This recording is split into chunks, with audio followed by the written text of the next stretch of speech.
અંદર એવી બધી ઘટનાઓ ગમે તેવી ઘટે પણ એની અંદર આપણને એવો બોધપાઠ આપે, એમનું જીવન ચરિત્ર.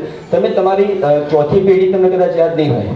આપણે ચોથા પેઢીમાં દાદા કોણ હતા? તો ભાઈ વાઘજીભાઈ, ભગવાન ગણેશજી પછી કે ખબર નહીં. સમજાય સાહેબ? કેટલા વર્ષો થયા કૃષ્ણને, પણ આજે બી ચેતના કેવી વિરાટ હશે કે આપણે આજ પણ એનો જન્મદિવસ આપણે મનાવીએ છીએ સાહેબ. તો એમને તો કહો કંઈક હશે ને સાહેબ, એમને તો કૃષ્ણ નહીં કહેવાતા હોય, હે ને? અને કૃષ્ણ એટલે પાછું મેં પહેલા કીધું એ પ્રમાણે કયા કૃષ્ણ? ભગવાન કે જે ગીતામાં છે એ કૃષ્ણની વાત કરી છે આપણે, પૂર્ણ જ્ઞાનવાળા કૃષ્ણ, કે જે દ્રૌપદીના ચીર પૂરે છે એ કૃષ્ણ, કે જે સુદામાના મિત્ર છે એ કૃષ્ણ.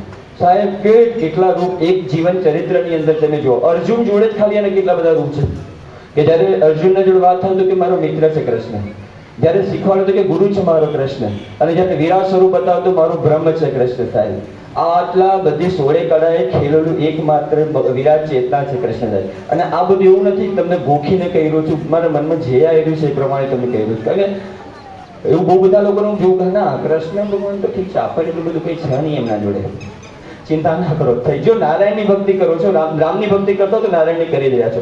અને સનાતન ધર્મમાં તો સાહેબ આપણે એવું મસ્ત ગોળ કમ્પ્લીટ કરીને મૂક્યું છે ને કે તમે કંઈ બી કરો ક્યાંયથી બી છટકવાની કોઈ શક્યતા છે, તમે ક્યાંયથી બી પહોંચો એક જ જગ્યાએ પહોંચો, એટલું સરસ એની રચના છે. અને ગુજરાતીઓ માટે તો કૃષ્ણ છે ને આપણી ઓળખ છે સાહેબ. એક આપણે એકલા જેવા છે જે શું કહીએ છીએ દિવાળીના દિવસે, બેસતા વર્ષના દિવસે વાવ, તો આપણી આવી ઓળખ છે. અને જુઓ તો ખરા સાહેબ, રાતોરાત કોઈ પણ કારણ જે હોય, મથુરા કે ગોકુળ છોડવાનો નિર્ણય કે સેકન્ડોમાં કૃષ્ણ લઈ લે કે બસ હું તો દ્વારકા જવું છે. તો કંઈક તો આપણામાં એવું હશે કે દ્વારકાધીશ કહેવાય અહીંયા આવીને. સમજાય તમને ભગવાન? એ એટલી વિશાળ ચેતના. અને એવું હશે સાહેબ, જ્યારે કૃષ્ણ હશે તો શું એવું નહીં બન્યું હોય કે બધાને નહીં ખબર હોય ભગવાન કૃષ્ણ છે? તો બધા કૃષ્ણને મળવા ગયા છે? નહીં ગયા હોય સાહેબ. તો આજે પણ એવી વિરાટ ચેતનાઓ હશે કે જેની જે આપણે હા છે બહુ સરસ છે, બહુ સરસ છે સાહેબ. ભગવાન દરેક પરિસ્થિતિ પ્રમાણે અવતરિત થાય ને થાય છે. આપણી સનાતનીય સંસ્કૃતિ થાય કે મારો હરિ આવશે ને આવશે, હે ને? આપણે કંઈ બી થાય તો છેલ્લે શું કહે? હરિ કરે હરી સાહેબ, હે ને? તો આપ સૌને કૃષ્ણ જન્મદિવસની ખૂબ ખૂબ શુભકામનાઓ.